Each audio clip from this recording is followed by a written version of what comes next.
doom and gloom. 2 years ago, I stood here in Chelsea's Great Pavilion with a jar like this one. It contained the seeds of an orchid called Cyndidium whitey eye. And at that time, the contents of the jar accounted for 80% of the world's entire stock. Now, Zoe Barnes here is a pupil at Writhlington School in Radstock, which is propagating these rare orchids. Just how endangered are they, Zoe? Well, in our lab, we have more Cyndidium whitey eyes than there are in the wild, and they're only found in one rainforest. So it's pretty important that you're doing the work you're doing. Yeah. 2 years then since I held that little jar. How big are the plants now? They're quite big now. They're about this sort of size. That's sort of 6 inches high. That's yeah. wonderful, isn't it? And what are you doing then? What's happening to them now?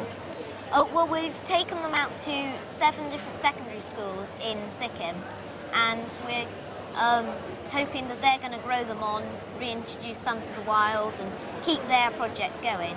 All from your little project in Radstock, which is superb.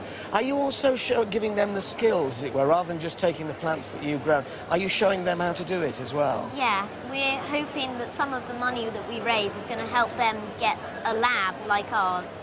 How important do you think it is that you do this sort of work?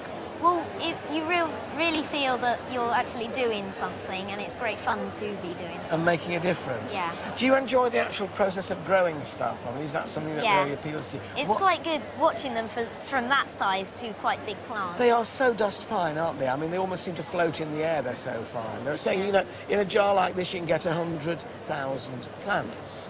Yeah. It's hard to believe that. It just looks like green scum, doesn't it? So what will you do you think, when you grow up? I want to do something with plants. I don't know what though yet. Will you stick to it? You won't change your mind? No. Atta girl. You're my type of person. You see, what this school initiative proves is you're never too young to start saving the planet. Something close to my heart, and that sentiment is shared by the RHS through its campaign for school gardening. You can get full details on how your school can be involved, not just in orchid projects like this, but just in getting children growing things. It is the future of the planet. Just go to our website for details, bbc.co.uk/Chelsea, and you could be like Zoe and me.